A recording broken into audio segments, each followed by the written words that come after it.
साथियों नमस्कार। सर्दी का मौसम चल रहा है और आप लोगों के इतने सारे प्रश्न मीठा सोडा को लेकर के आ रहे थे कि सर्दी के मौसम में हम मीठा सोडा अपने पशुओं को दें या ना दें, दें तो कैसे दें और कितना दें।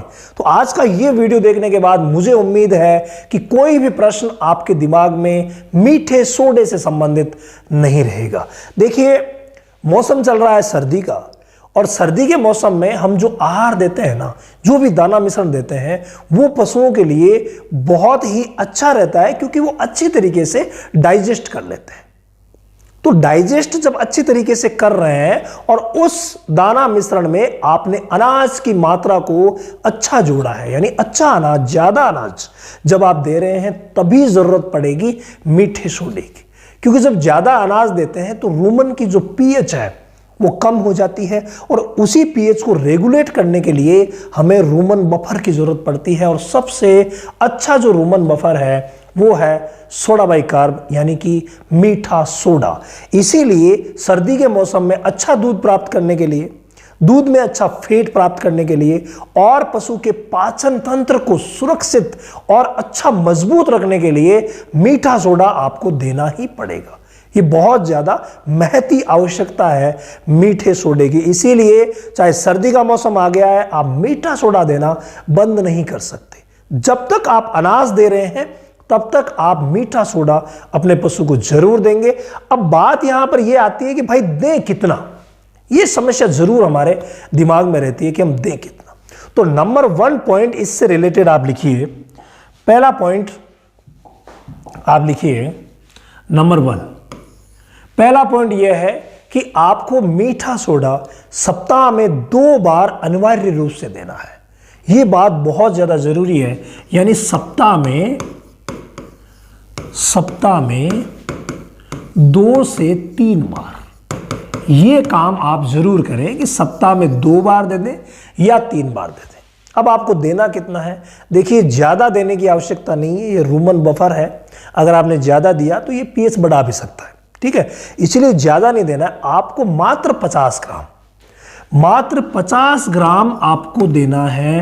जब तक कोई भी भैंस जो है उसको आप दाना मिश्रण दे रहे हैं और पर डे आप 10 किलो तक दे रहे हैं, मतलब टोटल जो दाना मिश्रण है आप 10 किलो तक दे रहे हैं, तब तक आप सप्ताह में 2 बार 50-50 ग्राम दे दीजिए। बहुत ही सही है, ज़्यादा की आवश्यकता नहीं है।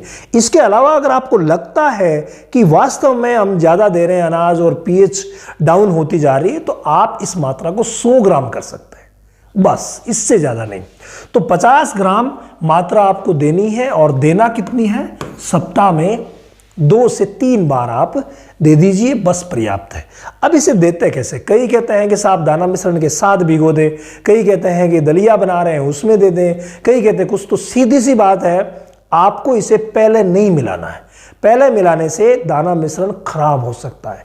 इसीलिए इसका तीसरा पॉइंट है कि दाना मिश्रण जब आप खिला रहे हैं उससे तुरंत पहले, थोड़ी सी देर पहले, यानी आधा घंटा मान लीजिए, 20 मिनट मान लीजिए, तो दाना मिश्रण देने से,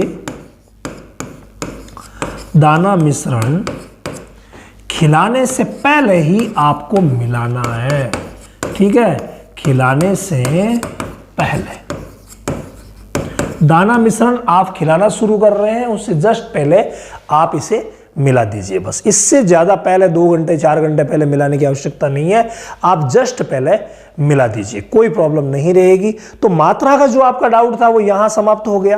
कार्य मैंने आपको बता दिया, सर्दी के मौसम में बहुत अच्छा काम करेगा, क्योंकि सर्दी के मौसम में डाइजेशन सिस्टम को स्ट्रांग रखना बहुत ज्यादा जरूरी है। और एक आपको पता है कि सर्दी के मौसम में अकड़न की शिकायतें ज्यादा रहती है। क्यों रहती है?